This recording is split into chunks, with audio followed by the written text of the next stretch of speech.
It's Wednesday, April 29th, and you're watching the Hammer Daily here on the Hammer Betting Network, presented by our good friends over at FanDuel. I'm your host for today, Jay Cooper, alongside my producer.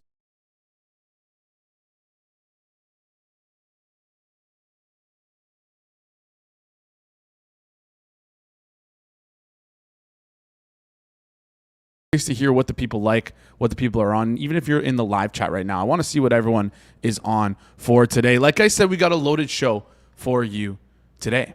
Batting leadoff, we got Alex coming on 12:05 Eastern time. NHL playoffs, Habs Glaze day. We'll see what we say about the Habs.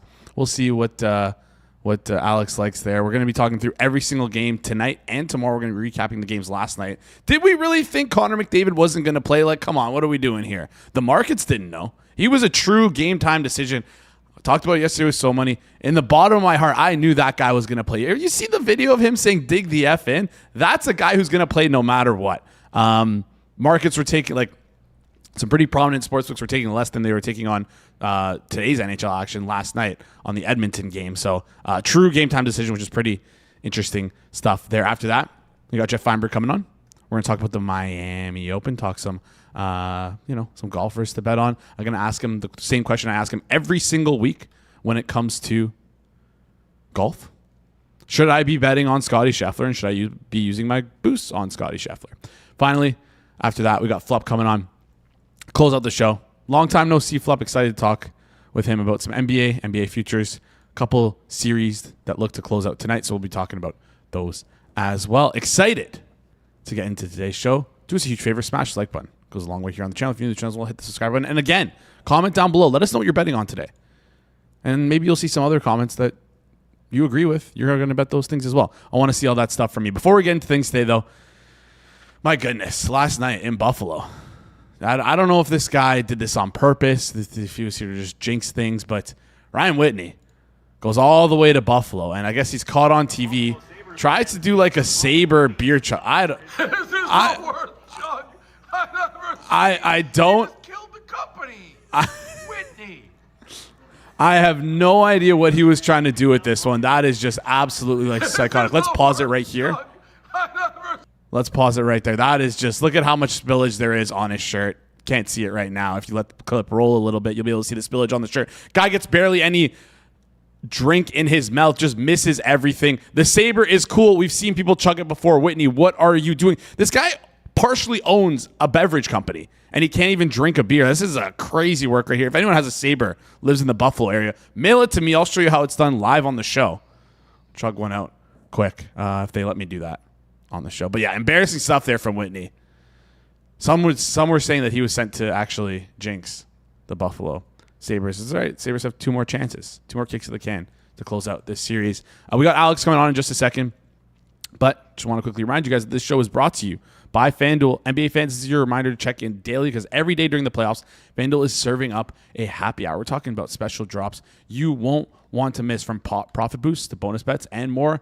And guess what? Best part, it's every single day. So whether you're betting the early game or gearing up for primetime, make sure you open the FanDuel app and see what's waiting for you today. Because once happy hour hits, it won't last forever. Check for a new reward every single day of the NBA playoffs, and don't miss your shot to get a little extra out of the action. Head over to FanDuel.com/forward-progress to get started. Must be 21 plus and present in select states. For Kansas and affiliation, Kansas Star Casino, or 18 plus and present in D.C., Kentucky, or Wyoming. Opt-in required. Rewards are non-withdrawable. Restrictions apply, including bonus and token expiration, leg requirements, and max wager amount. Gambling problem? Call 1-800-GAMBLER. 1-800-MY-RESET. Call 1-888-789-7777 or visit ccpg.org/chat in Connecticut. Visit mdgamblinghelp.org in Maryland. Visit gamblinghelplinema.org or call 1-800-327-5050 for 24/7 support in Massachusetts. Call 1-877-8-HOPE-NY. Text HOPE-NY in New York or call 1-877-770-7867 in Louisiana. All right. First guest of the day. You got a brand new mic. We'll see how it's working. You've seen him before on Edgework. He's a man of many hats, a massive Habs fan. Shaking his head in the background. Mic is not working. Anyways, we'll get into things here. Alex, how's the playoffs treating you? Brand new mic is not plugged in. It's over here. It's not working. But just keep it in frame so it looks like you're using it, though. We can trick the audience by doing that. Yeah, back to this raggedy old thing that I've used in the past. It sucks. It's unfortunate. You know, we had a good run, one whole show with the new mic, and now we're back to my old crappy audio setup. So we'll get that fixed at one point. Old reliable. It's like, you just got dumped and then you just go back to the same one that's just, that you're used to. Anyways, let's recap the games last night. We saw Ryan Whitney there chugging a beer in Buffalo. We'll call it, I don't know if that's chugging. We'll like pouring a beer on himself. I don't know. Anyways, Boston's able to squeeze one out. Roasted him really good too after that. I don't know if you saw. He roasted him really well. It's good stuff there. But Boston squeezes one out against Buffalo. Buffalo looks good in this series to start, but like, are you worried at all about the lack of experience on this Buffalo team being able to close out this series? Buffalo's gonna have two kicks at the can to try and close this one out. Going to Boston, not tomorrow, but the day after that. Any interest at all in the series price? What's your opinion on Buffalo here? Are you worried about them? I'm definitely not worried. That's not the word I'd use. I don't think Buffalo's a very good team. That's all it is. Like they're a solid hockey team. Hardest game obviously to win is the fourth game, but like even the start of this series, like at home, they weren't convincing. They lost game 2. Game 1, they were really bad for a long time until they scored like those late flurry of goals to end up turning it around. They played a lot better in Boston. I think that had a lot to do with Boston kind of struggling a bit too, Swayman and all that. Like Buffalo will close the series out. I don't know if they'll close it out in 6 or 7, but they will win this series. I'm not interested in laying it. I'm not interested in backing the Bruins at these prices. I just don't think Buffalo is like as good as advertised, as good as people had been, making them out to be coming into the playoffs.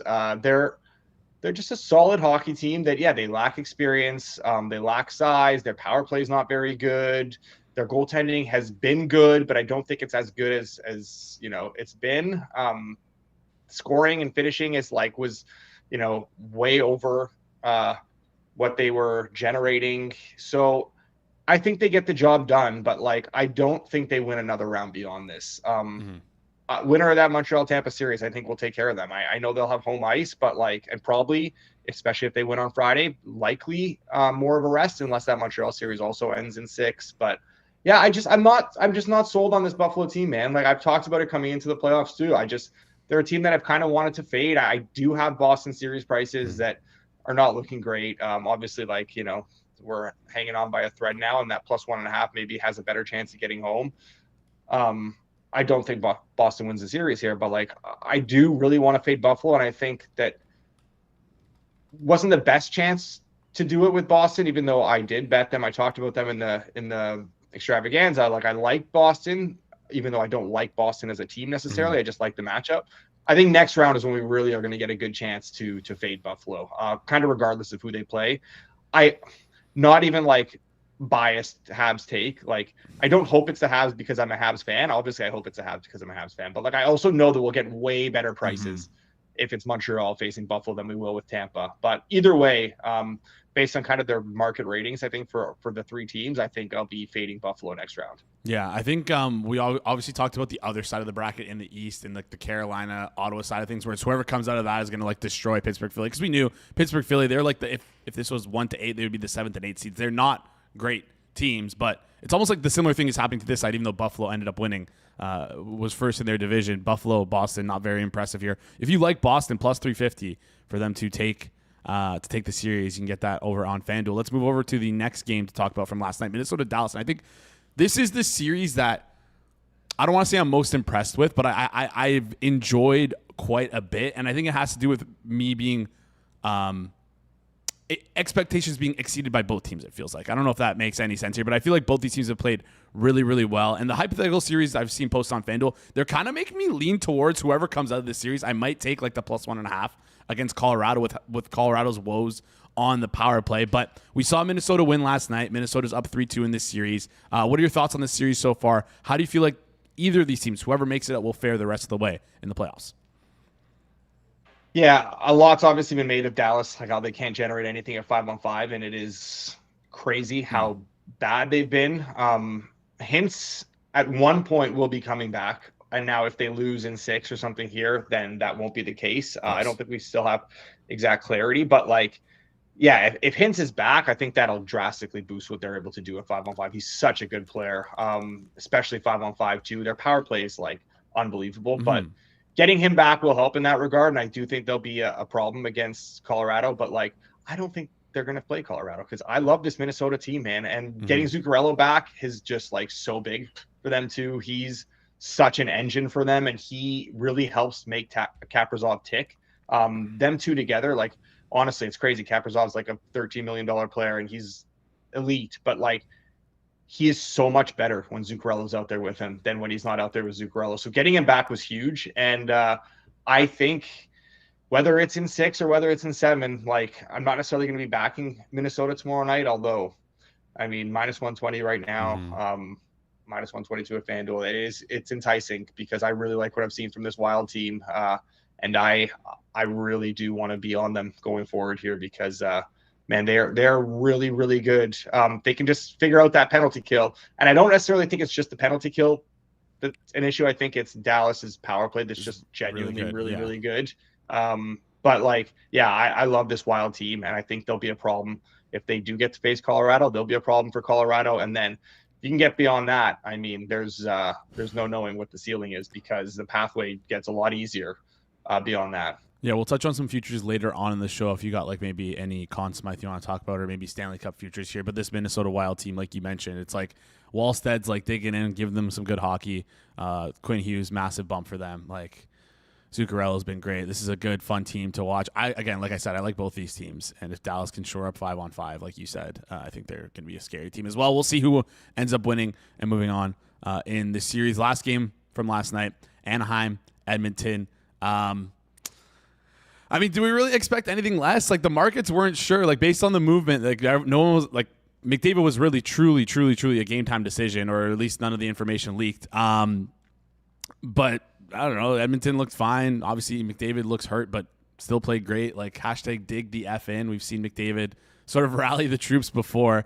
Connor Ingram played great for them. Is this like a dead cat bounce, you think, for Edmonton here, winning this game, or do you think they're live to win the series? And then, you know, are we regretting not clicking that 60-1 McDavid Conn Smythe? They're definitely live to win the series. I really hope they win the series. I don't know. I'm not putting like a ton of stock into last night. The one thing I will say, okay, McDavid was never not playing. That was not even like the whole like game time decision thing was such a terribly played out joke from Novig. Like, who are they kidding? He's obviously playing it. Like, his leg borderline needs to be amputated. Like, yeah, how effective is he going to be? Whatever. Listen, I think the most encouraging thing. Yeah. No, go ahead. I was going to say, like, it's not a migraine. If it was a migraine, he would miss the game. But like a broken leg, he'll still play. It's a William Nylander joke, anyways. But sorry. Yeah, I know he missed like what, 4 games that year. 4 games, yes. Anyways, continue. Yeah. Sorry. No, that's fine. I think the most encouraging thing for Edmonton was that McDavid actually not only like playing was never a question, but the fact that he played 24 minutes in a game where like they were up and in control of early, he did not need to play that much time. So that has to be an encouraging thing. Like, he played more last night than he's played since game 1, right? And you know, it was basically close to his game 1 number. So like the fact that he was up from the 19 minutes he played in an overtime game in game 4 suggests that maybe he is getting a little healthier, getting over whatever has been ailing him. Maybe that maintenance is working. So that's what I'd be most encouraged by as someone who does have a lot of skin on this Oilers team and is just praying that they can pull this one out. Am I confident still? No. I want to say like, oh yeah, see the old Edmonton backs against the wall. They came out and just took care of business last night and it was comfortable and whatever. But like, it wasn't like they got a big lead early, but they never like looked great, I guess. Didn't need to because of the early lead, and obviously like score effects play into the numbers. But they defended well, at least. They defended really well and they didn't need to generate a whole lot. So I'm encouraged, but I'm also not like confident still. I'm not like, yeah, Edmonton's got this. We're going to go to Edmonton. We're going to go to Anaheim. We're going to take care of business in game 6, come back home and like, no doubt game 7 win. I'm still nervous. I still am not trying to back or add to my Edmonton position. I think I got maybe a little bit overexposed early on. And now I'm like, I'm scared. Like, I'm not counting out this Anaheim team. Like, a bounce back on home ice in game 6 is not at all out of the question. Like, Dostal got a nice rest. You know, he's played a ton of hockey down the stretch, and like basically being able to give him the night off after pulling him after those early 3 goals should help. So yeah, we'll see. Ingram hopefully can get some confidence from last night's game, but I don't know. I think the one thing that my one takeaway from last night is that McDavid was able to play 24 minutes, and that's got to give you some confidence. Yeah, I'm a little bit torn right now because like obviously I'm with you. Like I don't want to call it a sinking ship on Edmonton here, but I definitely piled on that like minus 200-ish pre-series price. But man, the clips that we could have of you talking about Edmonton pre-series if they do end up losing is like it might make up losing. So I'm kind of torn on what I want to happen in this series. Never mind just the clips. If someone got a hold of my Telegram login, got my Telegram messages and saw some of the messages I was sending out, you need to get down for me on this early Edmonton price and whatever, and what I was, how I was referring to it. Yeah, it would be quite bad. All right, that's all right. Let's move on to the games for tonight. We got 3 games tonight, 2 games tomorrow. We're going to dig into all of them here. Quickly, though, before, Tom Connor in the chat just dropping a Kyler Murray. I don't know if that's because you're a Vikings guy or like if some Kyler Murray news happened that we just don't know about. It's the question above. What's he's talking shit. What's the question about? Wild Series winner, Vikings Super Bowl champ. Why not? He said Kyler Murray. That's why not. Interesting. All right, well. Maybe if they had Sam Darnold, Super Bowl winning quarterback, they might have a chance. But anyways, let's get into things here. Next question. First game I want to talk about is Pittsburgh and Philly.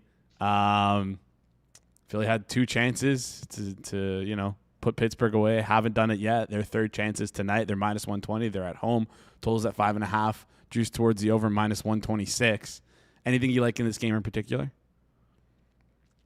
No, I don't have a bet in this game. I lean towards Pittsburgh right now, but just not enough there for me to bet it. I like the fact that Pittsburgh's made the adjustments. Like they have been able to get through that sort of neutral zone trap that Tocchet was set up, and Tocchet hasn't been able to make the adjustments for this Philly team. So like, I like the way Pittsburgh's trending. Obviously, momentum's on their side. That being said, like they're still not impressive. Neither of these teams are impressive. So like that's not saying a whole lot. But like Pittsburgh's won their last 2 games. Like they've still had some luck on their side, some weird goals. I wouldn't even say they're defending well. I think a lot of it is down to just like Philly is kind of inept offensively. I hope that Pittsburgh can pull it off. I think it would be a fun game 7. But yeah, honestly, just a really lackluster series. 2 teams that are supposed to hate each other and the rivalry of Pennsylvania. And like they put this game on Saturday night, back-to-back weeks, like prime slot with no other games competing with it. And it's like, this is not the advertisement I'd want for the NHL. I think they made a big mistake in doing that. Obviously, like, I'm not sure what the schedule conflicts were and whatnot, but like I saw that the Montreal Tampa game set a record for like most like the highest viewership for a game 4 in the first round ever. And that was on Sunday night. Imagine that was on a Saturday night. I just think they screwed up the scheduling. I hate this series. It's been boring. There's not the hate there that you'd want to see. I give a slight edge to Pittsburgh tonight at these prices, but like I do think it is generally a coin flip game. And total, I had some over in the last game. The fact that there was about 6 missed empty nets went into the third period at 3-2, and there was not another goal. And the amount of attempts Pittsburgh had at the empty net and did not get it was very painful. But I'm not going back to the well with the over here. I think it's going to get even tighter and tighter. I think Philly knows their best chance here is to just try and clog this up as much as they can, make this like an absolute dogfight, and hopefully try and get a 2-1 win. So no over for me, but I think it's priced pretty fairly. Yeah, there's nothing more painful than having the over in the game and just you seeing a bunch of empty net misses. I think it was it in game 2, Buffalo, Boston. I had Pasternak to score a goal. Buffalo pulled their goalie with like 5 minutes left, and Pasternak was on the ice for like 2 minutes and 30 seconds, and I was just like, they just needed the puck to go in. He literally had no one in front of him, couldn't get it in. One. It's just those are like some of the craziest sweats ever. Let's move on to the next game I want to talk about here is Utah and Vegas. If I recall correctly, you were also like as much as heavy as you were on Edmonton. You were relatively heavy on Vegas as well pre-series. No, I really liked Vegas to win the series because I liked the matchup for them, but I didn't bet much of it. I just didn't love the price of it, but like I did really like the matchup for Vegas. Yeah. All right. Well, the first 2 games we didn't really see that matchup play out, but in the last 2 games, game 3 and game 4, it feels like Vegas, like I talked about with so many yesterday, when they're not shooting themselves in the foot. They look like they're a good team and they can compete, and they're a better team than the Mammoth. Right now, minus 162 on the money line. Totals at 6, minus 118 towards the under. Total feels a little high. Talk me through this game. Yeah, I agree with you. I got nothing on the side here. I really like how, I know there's been a lot of love for Utah. I've talked to a number of people who still want to back Utah and are betting them game to game. And, say what you want about game 4 and how Utah had that wild comeback and whatnot. But Vegas deserved to win that game still at the end of the day. And I do think Vegas probably takes care of business tonight. I think the price is fair, though, so I'm not betting that. I agree with you, though. This total's a bit high, especially as we move forward in this series. I think Vegas has the ability to really tighten things up, and that's how they're going to win this series. They're not going to do themselves any favors going into a back and forth against a Utah team that can skate and that can put the puck in the net if you give them the opportunities, but they can't necessarily open up space for themselves. So if Vegas is able to just play smart hockey, I think that they'll take care of business, and that definitely lends itself to an under here, where as long as Carter Hart can make the saves he needs to make, I think that's been the biggest issue as to why we've seen some goals in this series so far. It hasn't necessarily been that it's been a high event series. It's just been that goaltending has been a little bit erratic at times. So I think at home now, after that big win, Vegas will get back to playing how they want to play here and hopefully learn some things from blowing that 3-0 lead. I like this under 6. FanDuel, I would say a sharp number there because there's a lot of minus 115s and it's better than that as well. So that would be where I would go here. And I have bet the under already. And I like it at a lot of these current prices. Yeah, be mentally prepared for this to be a 3-2, 3-1 game, and then we just see 3-6 empty net goals for whoever is leading. Oh, just because it's the regression coming back for you. Next game I want to talk about is on tomorrow. Actually, I doubt this affects your opinion that much, but people in the chat are saying Michkov is going to be playing instead of Garnet Hathaway. I don't know what they're doing with Michkov here. We'll talk about this next season. Just trade him already if you don't like him. That's, how many minutes is he going to play anyways? I don't know. It doesn't 4. It doesn't really change a whole lot. Exactly. Let's move on to tomorrow's games. We got the Stars. Tomorrow's games. We got the Stars and the Wild, like we talked about here. It sounds like you like the Wild based on what we talked about earlier in the show. Early look at the total here is 5.5, juiced towards the over minus 118. Best price in markets minus 115. FanDuel's pretty close to that minus 118. So talk me through this game here. Minnesota minus 122. Is that the side you like? No, I'm not gonna bet it. I do like. I know we're running a little bit short on time here, so I do like Minnesota futures. Honestly, I really do. Okay. There's a lot of decent 500 on FanDuel, 5-1, which is decent. You can definitely get some 6-1 out there to win the West. At that point, I would just take it further and go to win the Cup. I think we're seeing that the best team, despite what the Habs did in the first round, I think they're still the best team in the league. But I like getting on some Minnesota futures right now. I think now the time is kind of right. We saw yesterday, hopefully you saw the comments from Ron in the chat about the Kaprizov and Boldy, Conn Smythe. Those are some really good numbers that have obviously been slashed quite a bit after they won yesterday. In terms of this game itself, not going to bet the Wild, though, because, look, Dallas is still a very good team and back against the wall.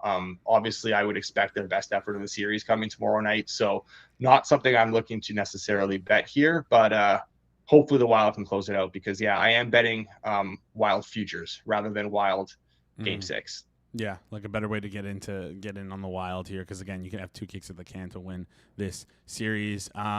Hopefully it's not Quinn Hughes because then we'll be just stuck saying at the end of Quinn Hughes to win the Conn Smythe because at the end of the show we're just going to be saying stuck saying right church, wrong pew. Shout out to G-Stack George. Let's move on to the last game tomorrow, Edmonton and Anaheim. Edmonton minus 132 on the money line. Totals at 7. If you like the under in this game, I feel like you should probably wait because it feels like every day or every time as we get closer to close, the number just keeps getting bet up. So if you have an opinion on this, if you like the over, probably bet it now. If you like the under, probably bet it closer to close. Any opinion here on this game?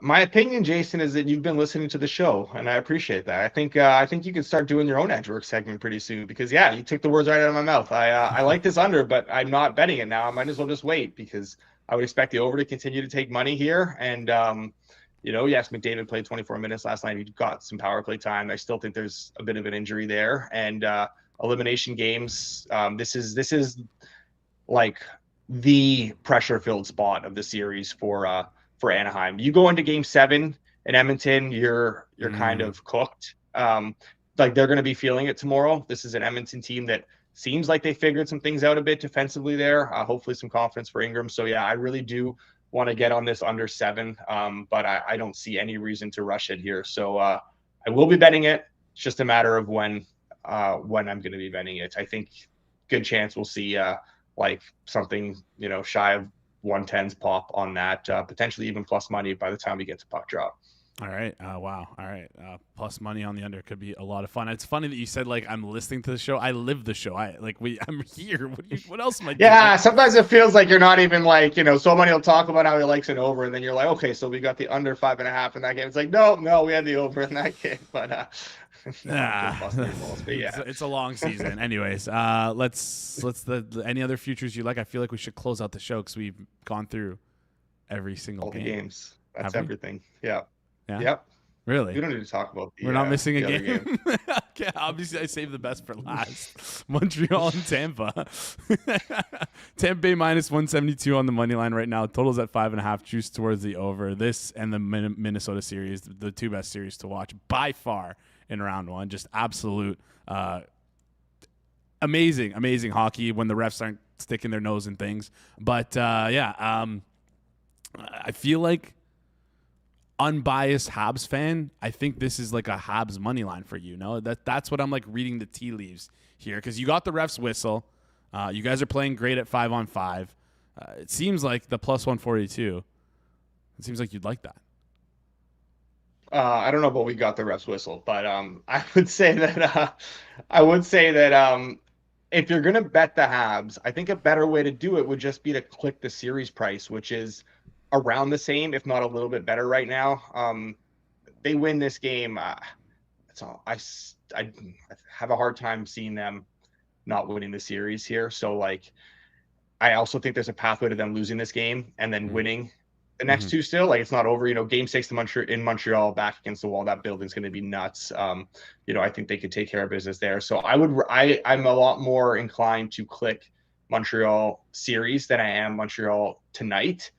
But look, this has been the biggest discrepancy in terms of, I guess, market perception and reality in the playoffs, I would say. I still think Tampa's a great team, but I think Montreal was clearly being pretty undervalued coming into the playoffs. Like the Dovish stuff and his run post-Olympics seems pretty real. Their ability to, defend.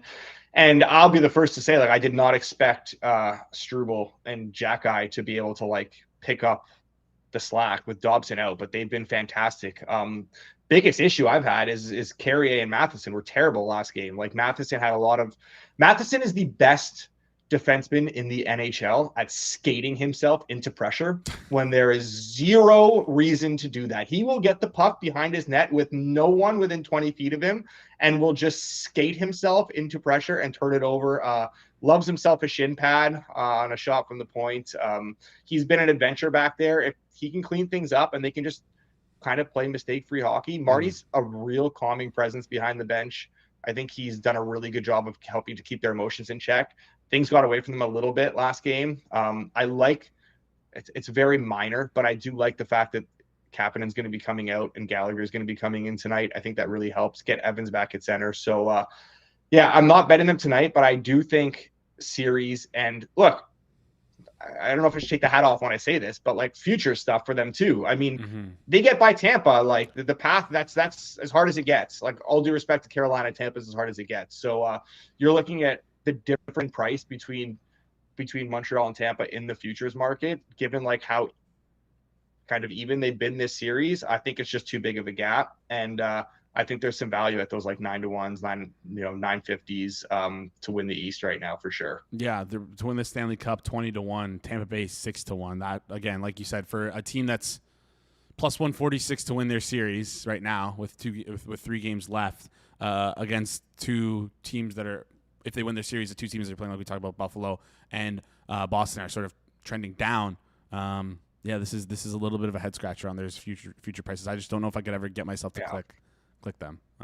Just based on you can principle. hate click it, Nah, it's like you're emotionally hedging. no, right? it's the opposite of the emotional hedge, because you know how much more pissed I would be when they lose. It's like, why did I throw money away at this team? Like, so If then you'll be happy that they're out. I guess I don't know. I don't really care that. It's like much. how much would you pay? How much would you pay to watch them lose? I guess is what you have to ask. I don't ask even myself that every year with the Leafs. Here's the thing: is I don't even think about the Habs at all in that context. You guys are just like nothing to me. That's how. Oh it feels right sounds now. like it. Anyways, before you head out, you mentioned a couple futures. Any other futures you're looking at, or that's it for us here?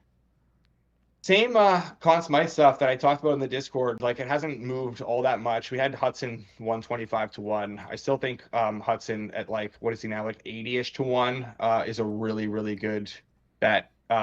He's driving everything for them right now. Defensively, offensively, he's doing it all at both ends. He's shooting, he's scoring, he's setting goals up.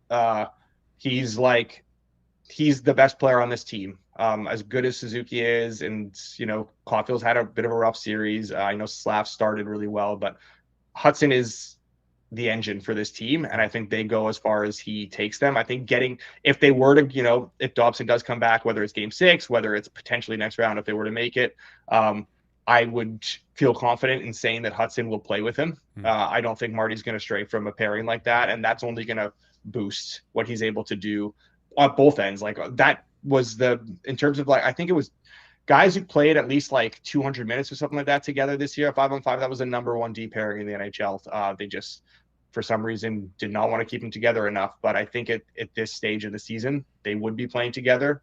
And I think that's only going to boost his stock. So I really like that Hudson 80-1. I think he has a lot more equity for the Habs if they were to go on and do it than like is being priced in right now. Yeah, I just again like we saw with the Norris odds, like if it was Hudson, like if Hudson had played in the NHL for 2 extra years, like then he would sort of get like the name brand respect. I will give him credit, doesn't get the name brand respect enough, so that's the only thing that makes me worried about that in terms of the equity. But 80-1 still feels like a good price and a good price if you like Montreal to make it all the way through. Alex, appreciate you joining the show. You can get more of Alex's stuff in the Discord, discord.gg/Hammer. You follow Alex on Twitter at AlexJMoretto on Twitter. Alex, I'll be seeing you hopefully in the next couple of days and to talk some more hockey. Yeah. Go Habs, go. All right. Great stuff there. We need Tampa Bay like I need air. I see you, Jordan. I see you in the chat. I'm in the same boat as you, my friend. Same boat as you. All right. Great stuff there from Alex, as always. If you're enjoying the show, do us a favor, smash the like button. It goes a long way here on the channel. If you're new to the channel as well, hit that subscribe button. And curious to hear what you guys are betting on. Curious if you guys need Tampa Bay as much as we need Tampa Bay here on the show. Myself, Jordan, and Connor we are all lightning. Anyways, we're going to bring on Geoff in just a second. He's got a cheeky little NFL future to talk about, which I'm excited to talk about with him. But before we talk to Geoff about that, if you like NFL and if you like college football, we have moved back to a live show format for both Forward Progress and Hit the Books. All the best offseason content, big moves, betting futures. We've got you covered. Wednesday, 2 p.m. Eastern Time, live on the Forward Progress YouTube channel. Wednesday, 5 p.m. Eastern Time on the Hit the Books YouTube channel. Join live, drop your questions, and be back with the team. I don't think there's a Forward Progress video today, is there? No, just Hit the Books. Just Hit the Books. We're taking a week off after the draft. Well deserved. Well deserved. Shout out to George. Did a great job covering the NFL draft on Forward Progress. Excited to see that. That's going to be a good show. I can't wait to hear what Kanish says about Jeremiah Love. Anyways, let's get into our second guest here. He's a Chargers super fan, a golf aficionado. No headphones today. And he's one of the sharpest comeback player of the year bettors that I know. Geoff Fienberg. How's it going? What up, buddy? How you doing after the draft? Everything good? I'm doing well. I'm happy. Yeah, wait, why? Was I not okay at the draft? I don't know, like happy with what the Bears did? Yeah, it was fine. It was fine. No defense. I'm not a Bears fan. Relax. I'm a Caleb fan. I don't know. You watch these games, you're within 10 feet of you during a Bears game, you're freaking out. So I don't know. We like their third rounder, their second rounder? Like, who'd they get in the first? I honestly, like, I don't even remember. It feels like all mush to me, the NFL draft. I kind of like throwing it out, and I'm trying to prepare for fantasy now. Oh, sorry. I thought that was your team. I don't have it. No, my team is whatever team you root for. I love the Chargers. What? I support my friends' teams. That's what I go for. That's weird. Anyways, that's really weird. The game that you watched, Moretto is Moretto your friend? Moretto's my friend. Yeah, I was huge on the Vikings 2 years ago with Sam Darnold. You don't remember that? Okay, well now you are dying for the Habs to lose. Okay, hockey's different. Football's different than hockey. I'm kind of cheering for the Habs to win. I don't even give a shit.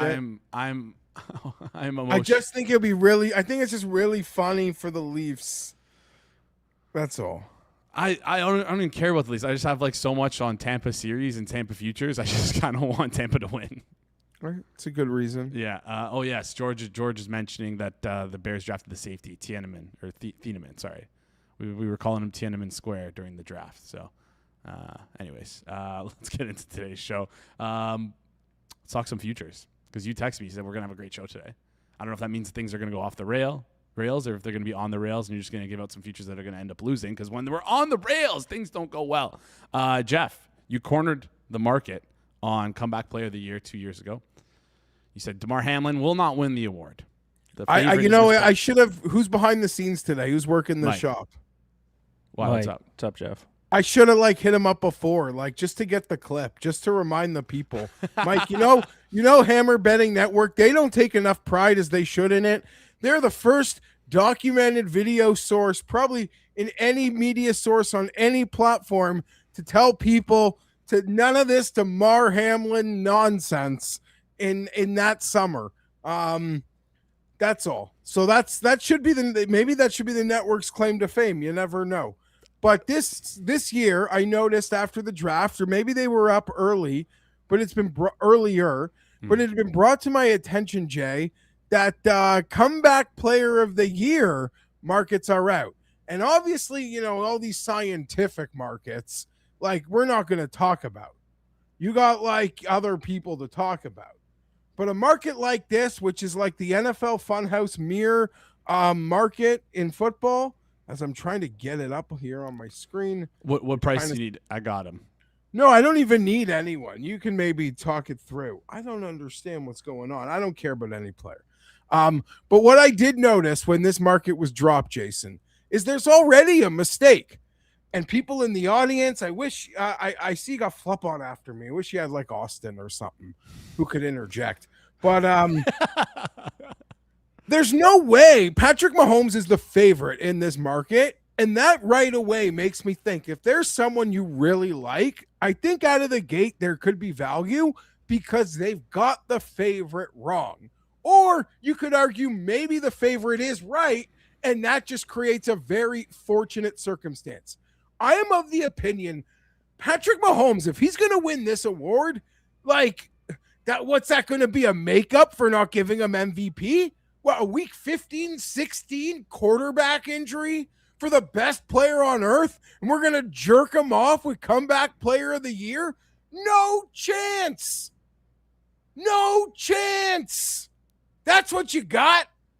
Am I wrong? What are we doing? So I think right at the top, there is something that maybe can be taken advantage of.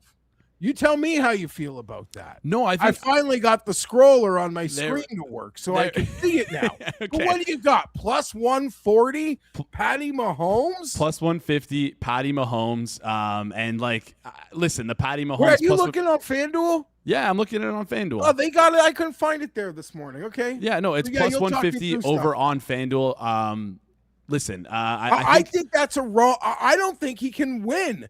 And maybe you're like Fienberg, you don't get it. They're just going to want to jerk Mahomes off on their award show, Super Bowl week. No, I think you're this award, and this might be the dumbest thing I ever say. You may as well bet him to win MVP. I know, Geoff, you're thinking exactly how I'm thinking here too, because it's it feels like he has to be an MVP finalist for him to win this award. Because a pedestrian Mahomes season probably doesn't do it because of the week 15 injury, because of also this Kansas City team is going to have a tough time with their division. So, like, a lot is going against Kansas City here. We're going to need to see Patrick Mahomes head over heels above better than everyone else. I just don't think the voters are going to be in that headspace of Patrick Mahomes. So right there, they have mispriced the favorite. Mm-hmm.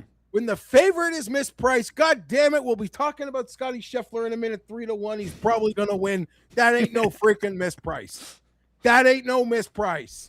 But if he withdrew, the whole board would go banana. And Patty Mahomes here, I don't think he can win this. Relative to being the favorite, I need to I need to send out the Lockie Lockerson bat signal right now. These guys could be peppering this. I could be late to this party. So right away, Jay, if you think someone's going to win this award, and I get it, it's funhouse mirror NFL shit. Even if a guy should win, he might not win, blah, blah, blah, blah, blah. There's automatically a leg up because I don't think the favorite's winning. Mm-hmm. I don't know who's going to win. I'm not that smart. As I look at it, there's a lot of high-quality players who apparently got injured last year. Yeah, I think what's even Malik Willis doing on this? 25 to 1, exactly. So if you're just a ball knower and you can never really predict this award, and I'm not pretending I'm George Costanza who's cornered the market on nothing. I don't have a clue. I'm not crazy enough to say I can corner this market. You got to be a madman. But with that, I think there's an opportunity for a little sprinkle. All right, talk us through the sprinkle, because I look at the top of the board, I hate every single name here. Even, maybe Kyler Murray is the only name. Kyler Murray and Malik Neighbors are the two names that stick out to me. Then it goes boo boo. Yeah, Micah Parsons. Malik Neighbors maybe the fantasy guy. Ooh, fantasy points. And he gets a lot of yards, gets a lot of touchdowns. This Giants team could get a lot better. If you bet Travis Hunter to win Rookie of the Year, you may as well bet him to win Comeback Player of the Year. Did he do a fucking thing last year? He got hurt. So but I'm not condoning any of that. Okay. I'm going to Pluto. Okay. And the kids today don't even know what Pluto is because apparently it's not a planet anymore. George is asking if it's Deshaun Watson. No. Although I do not mind that. That's a good, you know what? 75 to 1. I said I don't know, but in this choose your own adventure, that's an adventure I don't mind. But then that's like my psychology degree from Western Ontario. I minored in that. Are the voters going to give it to this guy? Yeah, they too? can't. They can't. Right? So, but again, a good thought. And there's a lot of quality here. All right. But let me ask the audience this, Jay. Let's say you played 4 games or 0 games last year, and then this year you come back and you win first team all pro. I ain't talking about that jabroni Pro Bowl nonsense. I'm talking first team all pro at a premium position. And if you had to rank this position and these players, could they be first team all pro? I'd say they'd both be in the top 6 or 8. And that could be being too generous. A ball guy might be no, these guys are both top 5, Fienberg. What would you say if I said that a premium position player, first team all pro, after missing a whole year, what do you got? I would say you're making a good case here, but do they get counting stats? You haven't even asked me who the player is. Who is the player? Do they get counting stats? No, but they get respect. You would hope. Who is it that gets the respect?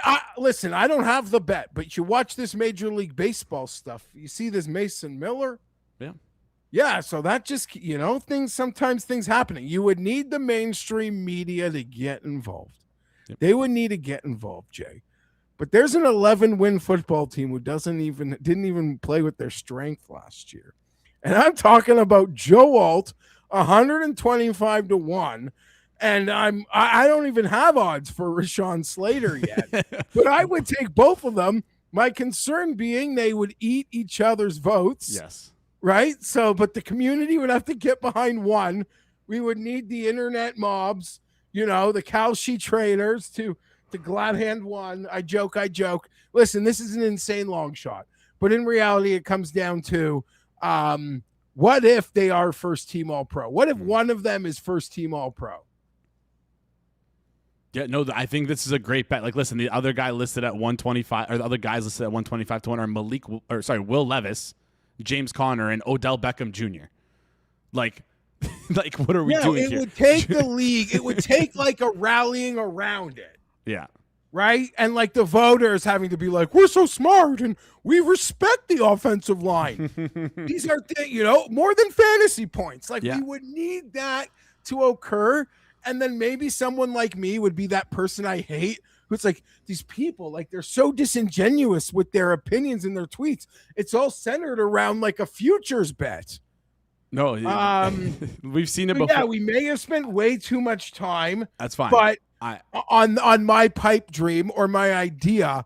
But in reality, I do think if you identify a G on this list, there's already value because the huge favorite is not winning. Yeah.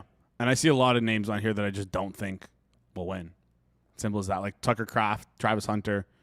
Tua could win. Tua could win, yeah, but that would mean, but Michael Penix that's a guy the media would want to be like, like they would bring him. What Tua's the guy that when he's up they'll want to bring him down, but when he's down they'll want to bring him up. Of course, but the problem with Tua though is that Michael Penix is also here. Michael Penix is 35 to 1. Tua's 40 to 1. So it's like that's pretty funny. But if a guy gets hot, it's his job. Yeah, no, exactly. You're right. But that's why Joel. It's pretty good. Yeah, maybe you bet.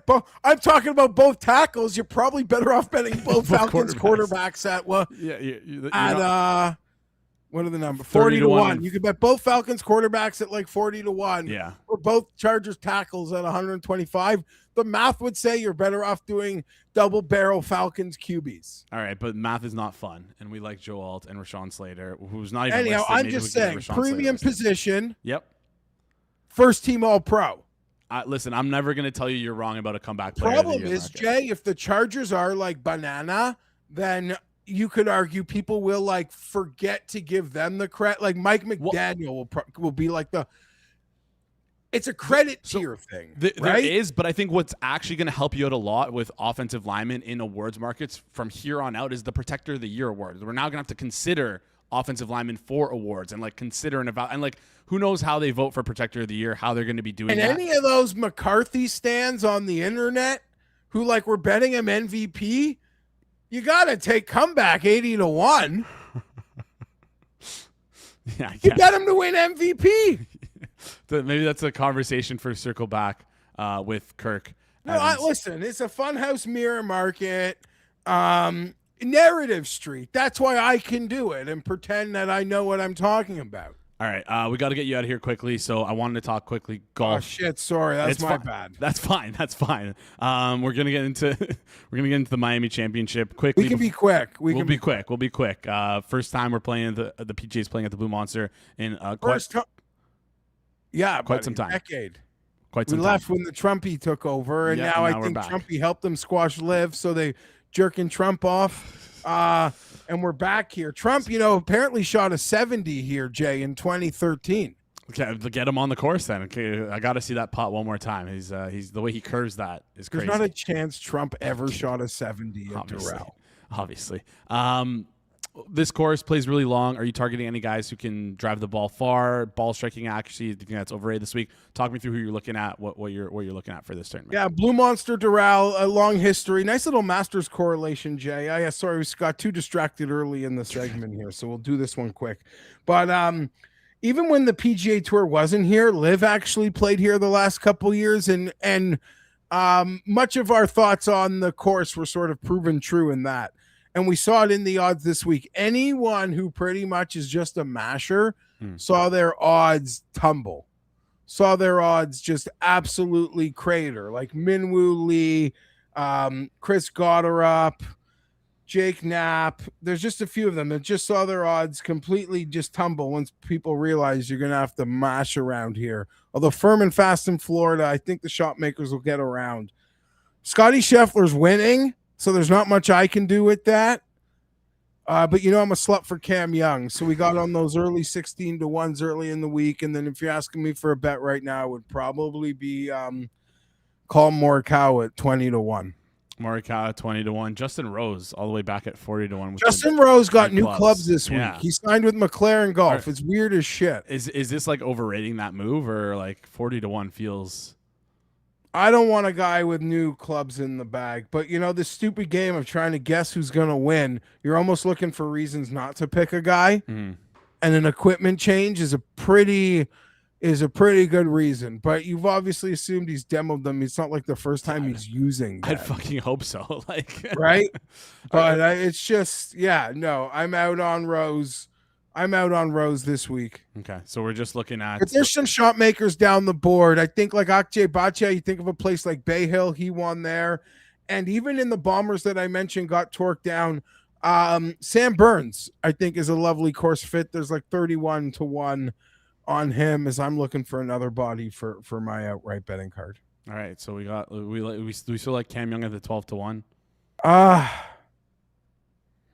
At 12-1, I'd almost rather bet him with like 10-1 or something without 9-1 without Scotty Scheffler. Yeah, 9-1 without Scotty Scheffler. All right, maybe we'll go click that. You also like Morikawa there. A couple of the names that you mentioned, Sam Burns.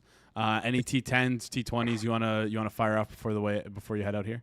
Yeah, we're like laddering everything Cam Young as we normally do here, Jay. And I guess I mentioned them. Burns, Bhatia.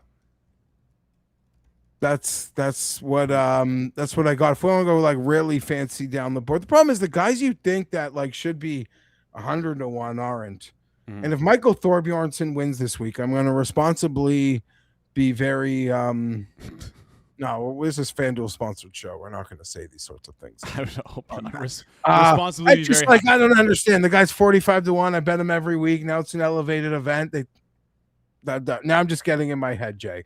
But we are all about just pretty much everything Cam Young. Scotty Scheffler's winning, so it's hard to do anything. The real thing to do is I've now set an alarm Friday at around 6 p.m. Just be like, check the golf leaderboard to see if Scotty had a bad round 1 or 2 so you can get in on him live. That's what I've kind of been doing over the past couple weeks. So. His irons have been letting him down a bit, but his driver, his chipping, his putting, it's just the best in the world. Just the best. There's no doubt those irons don't get locked in at some point. Tommy Fleetwood always dangerous in Florida, but he's been a bit of a dead fish lately. So hopefully I don't get sucked into that trap. But you know me, I'm a sucker, Jay. You absolutely are, Jeff. Appreciate you joining the show. You can follow Jeff on Twitter at @GFienberg17. Link in the description down below. Jeff, thank you for the comeback player of the year bet. We'll chat soon. Oh. Yeah. What? I just feel so silly even going there, but I'm telling you, there's if you find your guy, like there's value. You're pointing out something like maybe people aren't telling the Joel, but like you are. I think you're right. No, with you Patrick can't Mahomes tell stuff. that. You can't. I don't know if that's as bad as GRP picking an offensive lineman to win Super Bowl MVP, but it's like a step above that or below, however you look at it. Who knows? Maybe Joel can catch a touchdown. Anyways, Jeff, appreciate it. Great stuff there from Jeff, as always. Quick reminder before we get into our next guest, Chris Dierkes, jumping on. Appreciate you, Chris, for coming on. We got a Circles Off interview on the Circles Off YouTube channel with John Sato, VP of Sportsbook Product at FanDuel. They're going to be talking a little bit about the Bet Protect and like everything, how these ideas come to be and how they create these promotions, things of that nature, and how you can potentially use them to your advantage. I see Chris in the background cracking a little bit of smile because we also have a professional trader. Yeah, that's him. That's our third guest, a professional bettor and trader, co-host of Predictive Programming. You can find Predictive Programming anywhere on Apple Podcasts, Spotify. I believe it's on YouTube as well, but I mostly listen to it on Spotify. Dives into everything that has to do with prediction markets. So if you're interested in prediction markets, make sure you check out Predictive Programming. Chris Dierkes, a.k.a. Flup No Lie. Long time no chat. So happy to have you back on the show. Yes, thank you for having me. It's nice to talk again. Unfortunately, I do have a hard out at 1, so it can only be a couple minutes. All right, that's fine. You know what? Like, let's just hammer through everything. If you have some futures for us, you tell me where you want to go here. You want to talk NBA futures? You want to talk NBA games tonight? Floor is yours. Well, just we can recap the games last night. I think it's been evident to me at this point. I thought that Wemby was the best player by the end of the regular season, but I thought Shea and Jokic would be better in the playoffs. To me, it looks like it's only between Shea and Wemby as who's the better playoff performer. I might be inflating myself, and I'm hesitant to crown Wemby's best player in the playoffs just yet because they beat up a pretty shitty Portland team, but he did look quite good, and they dominated that series, obviously. It probably would have been a clean sweep if Wemby didn't get concussed in game 2. So, I mean, I don't – and if they end up playing the Timberwolves in round 2, I don't see how there's any result but a sweep. I mean, that's going to be pretty brittle. So this just looks like an OKC Spurs Western Conference Finals. OKC will obviously be favored, but Wemby is going to drag it to at least 6 games. I don't see him getting swept or even losing in Gentleman's 5. And then from the East, like no one looks that good. It just looks like the real finals is going to be between Spurs and OKC. I mean, we've got Cavs losing to the shitty Toronto team. I mean, all respect to the Canadiens out there. Boston can't finish it out. I mean, they're going to win the series, but they don't look that good.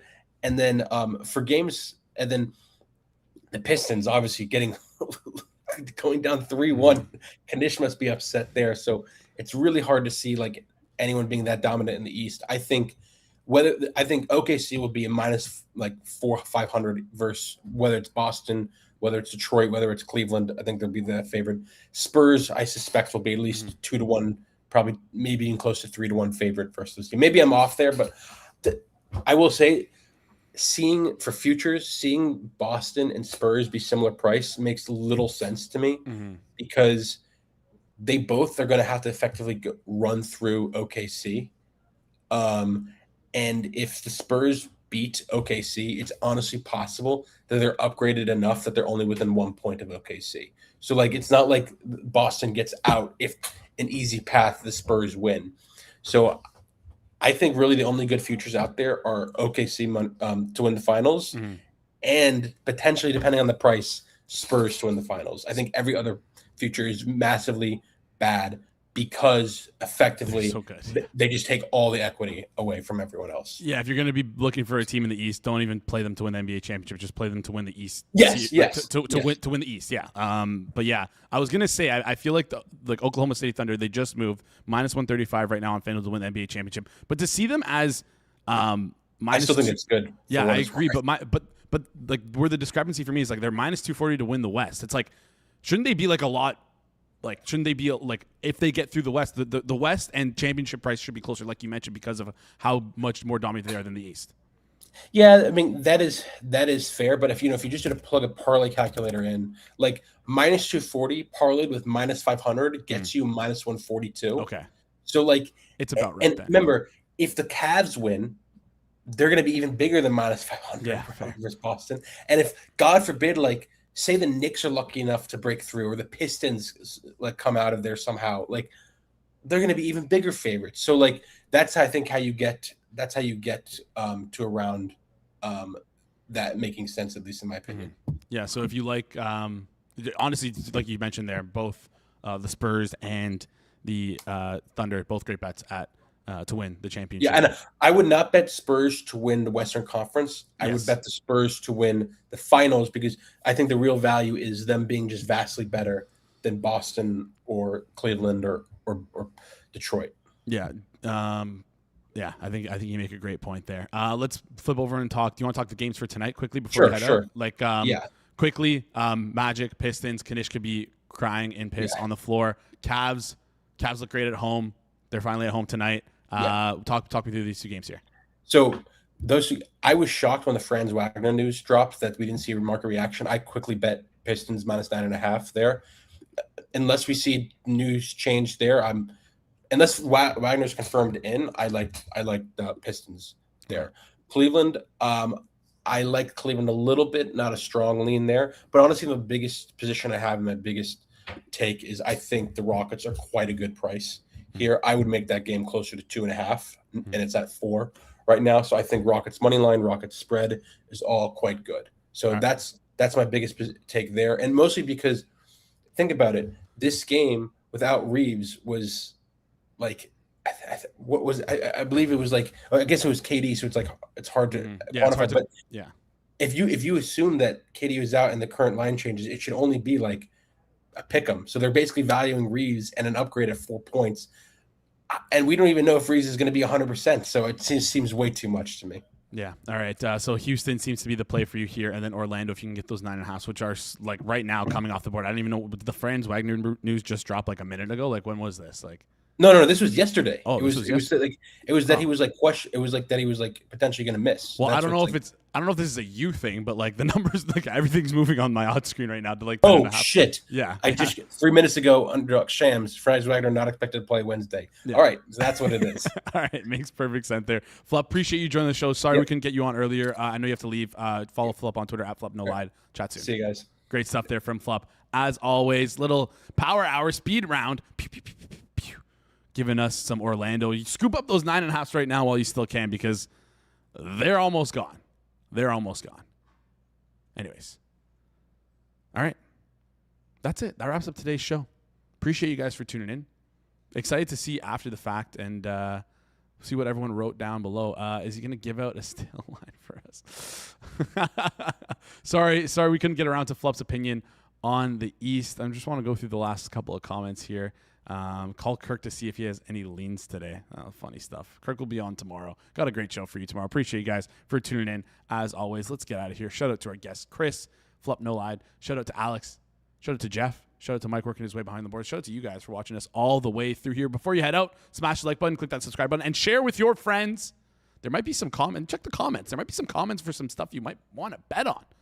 I'll be in there. I'll be talking around. And then also, if you're listening to this on podcast feeds, make sure you rate and review 5 stars. Appreciate you guys for tuning in. That wraps up. That's it for today's show. I'm your host, Jason Cooper. This has been the Wednesday, April 29th edition of the Hammer Daily here on the Hammer Betting Network, presented by our good friends over at FanDuel. We will see you guys right here tomorrow.